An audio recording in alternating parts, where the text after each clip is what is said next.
All right, welcome back to InsideFlix. It's time for our weekly box office report. This is where we dive into the latest box office numbers.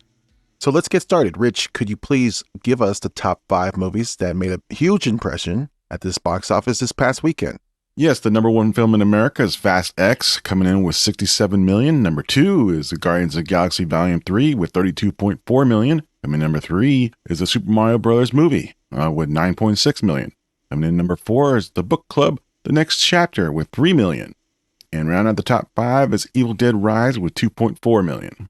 So these numbers for Fast X are not too surprising. We kind of knew it was going to come in a little bit lower than expected.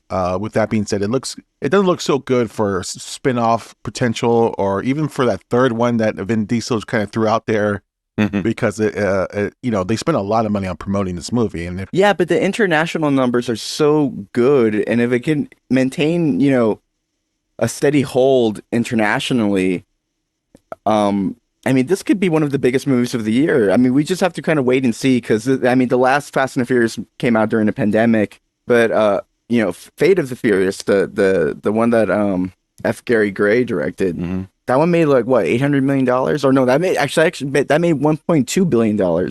Yeah. I don't know. If this can have those international numbers, because that movie only made about $200 million domestic, if this could repeat that success. Yeah, these fast films, they've always been relying on the international since probably the early days of the series. Internationally, this was a huge hit.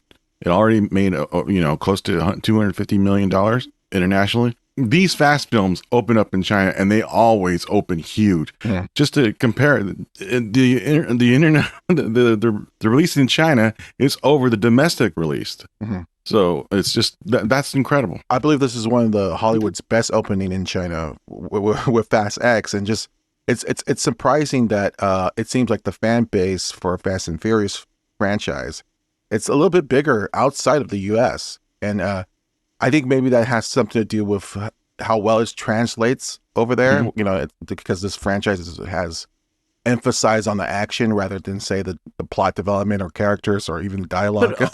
But also, I think people kind of just see themselves as a lot of these characters. Mm.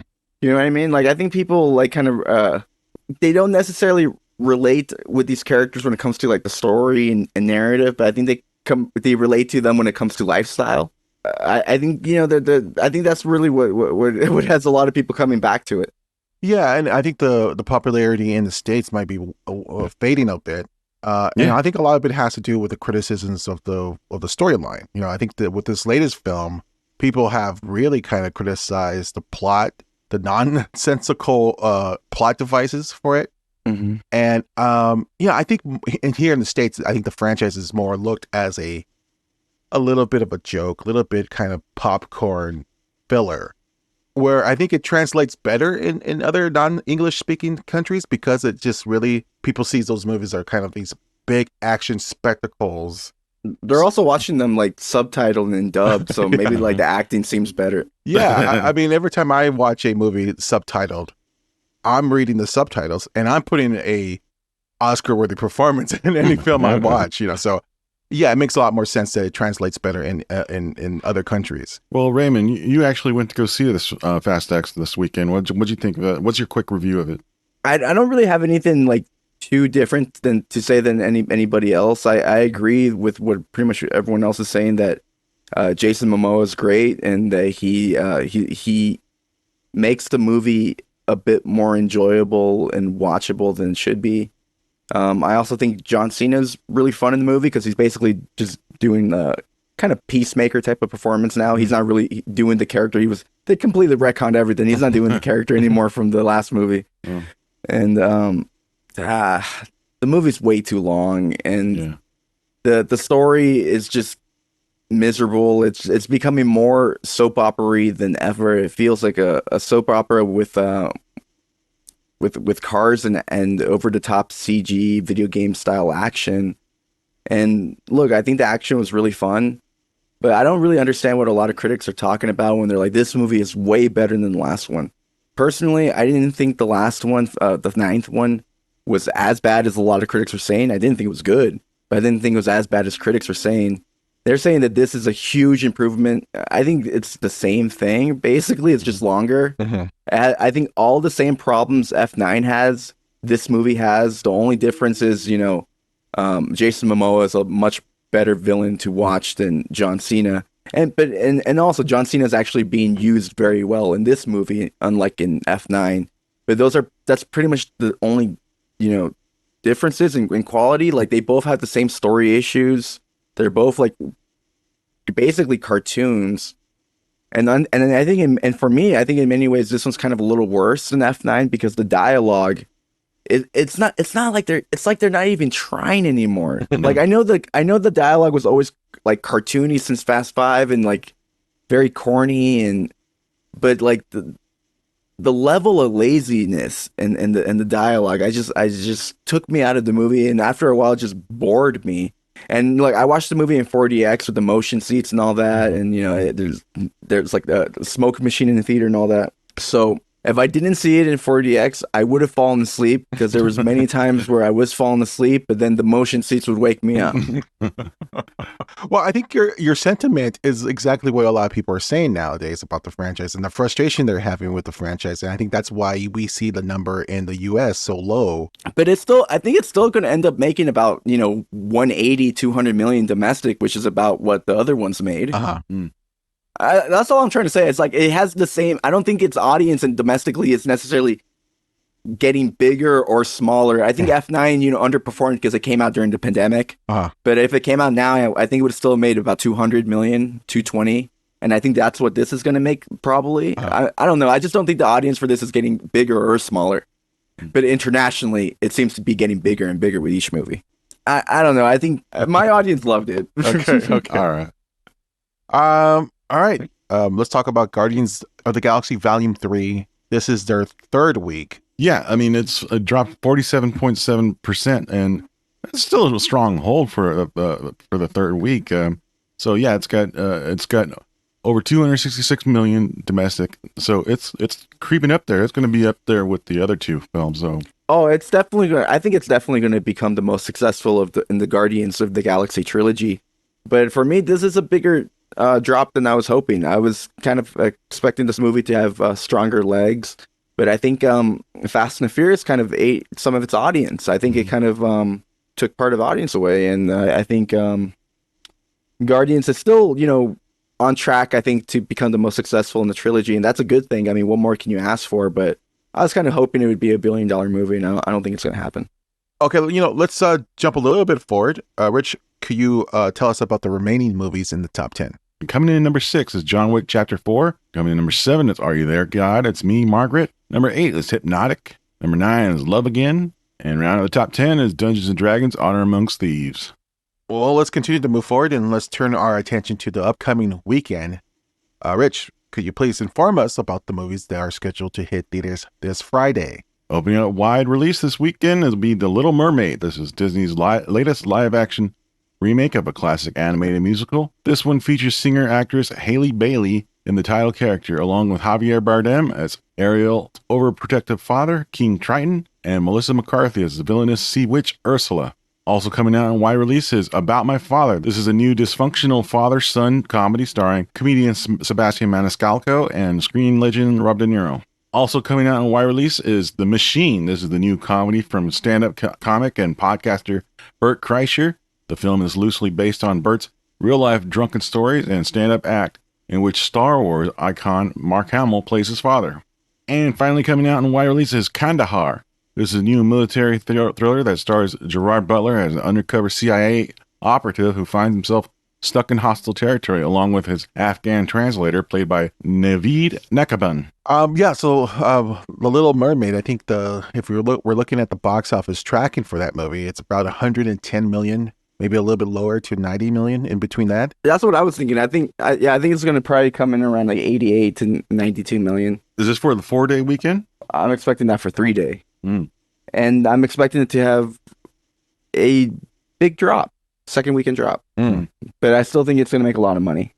Yeah, I wouldn't be surprised if this makes overall the weekend, the 4-day weekend, around 120 million. So we'll see. I mean, we talked about awareness, how many people are actually aware about what movies are coming out in theaters. And I gotta say, The Little Mermaid it has a lot of buzz surrounding it, even though it has arguments about it too. I mean, it's getting mixed reviews. Yes, but I gotta say, it's because it's Disney. It's these live action remakes of these kind of classic animated movies. They tend to do very well, even though critically it's a lot of these movies have gotten bad reviews.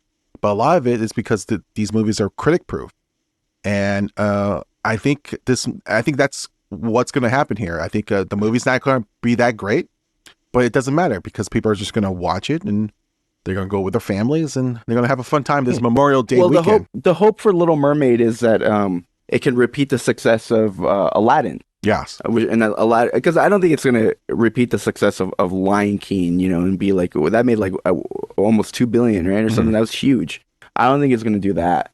But I do think it has a good chance of repeating the success of Aladdin. And also, like Aladdin, Aladdin also got, mixed reviews. Little Mermaid seems to be getting a little better reviews, but it seems to be getting the same criticisms. Yeah. And yeah, I mean, it really depends how audiences, respond to it. It seems like audiences responded really, really well to Aladdin. I think a lot of that had to do with Will Smith.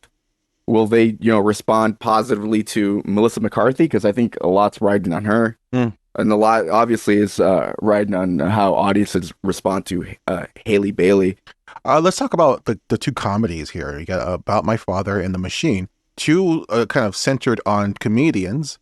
What's your thoughts on this? I mean, are they going to cancel each other? I don't think they're going to cancel each other because they seem like movies that are made for completely different audiences. The Machine is like a kind of R-rated comedy. I don't know if it's going to find its audience, but I think the audience that it's kind of going for is like the kind of Key and Peele audience, Keanu audience, which I think is from the same director as Keanu. Yeah. So I think that's the audience it's kind of going for. That movie wasn't a huge success, but and then the other movie, About My Father, that feels like more like of a Meet the Parents type of movie, and I don't know if there's an audience for that type of film anymore. I know when I was growing up, those movies were always successful, but we'll see. Before we move on, let's talk about Gerard Butler's next film here, Kandahar, which is feels exactly like, or at least the log line here feels exactly like Guy Ritchie's The Covenant, which actually did poorly in the box office. Is that going to repeat here with Kandahar? Well, I think this might actually do a little better, just because I can't believe I'm going to say this right now, but I think Gerard Butler's audience is more loyal than Jake Gyllenhaal's audience. Let me say this. I did see The Covenant on VOD, and I absolutely loved it. And I'm shocked that it did so bad in the box office because you didn't see it in theaters. Well, I know I did. That's true. I'm shocked that it did so bad in the box office because a lot of people were like me. No, I'm shocked because I would think that it would appeal to like a Top Gun Maverick audience. It was very in the same vein. We're dealing with military. We're dealing with people who are proficient at the job, and they're dealing with kind of a against all odds mission. I think a lot of it was marketing because I mean no one even knew that movie was coming out, and the title also, like Guy Ritchie's The Covenant. To me, that sounds like a gothic book that's based off like some old novel from some guy named Guy Ritchie. I should say this. I think the Gerard Butler is getting pretty bad reviews, or the early reactions to the movie has been pretty negative. Yeah, and unfortunately for Kandahar, that's the name of the movie. It was recently the Regal Monday mystery movie, and like I've been seeing all over like social media that people were like walking out of the film, that it was just they're saying this is like one of Gerard Butler's worst movies. That's saying a lot. All right, let's talk about limited release. Rich, what movies are coming out in limited? Coming out on limited releases, You Hurt My Feelings. This is the new relationship comedy from filmmaker Nicole Hoffcenter, which stars Julia Louis-Dreyfus as a struggling New York writer who has just learned her husband has been lying about his genuine thoughts about her writing for years. Also coming out in limited releases, The Wrath of Becky. This is the sequel to the cult 2020 horror action thriller, which stars Lulu Wilson as a teen vigilante anti-hero Becky Hopper. Well, that Julia Lewis movie, I'm sure, for a movie of its budget, it will do well enough. I can't imagine a movie like that costs very much. So I think it'll do well enough. And the other movie, Wrath of Becky, I'm surprised that this movie exists. I never heard, like, I remember seeing the first Becky. It came out like during the pandemic, I think in 2019 or something like that. Yeah. And I did not like that movie at all. I remember they put what was it, Kevin James in there. He was playing like this Nazi, and I don't know. I thought that movie took itself way too seriously. This one, on the other hand, I think looks really fun. They have Sean William Scott in there now. This time playing the new Nazi. I don't know. This I hope the movie's good. I might go see it this weekend. I hope it does well, but I'm surprised it's got a sequel. I remember seeing Becky, and I agree that it was it was indie Home Alone terror thriller, and I liked it, and I liked the dog too, and they're both back, so hopefully it's good. All right, let's talk about streaming.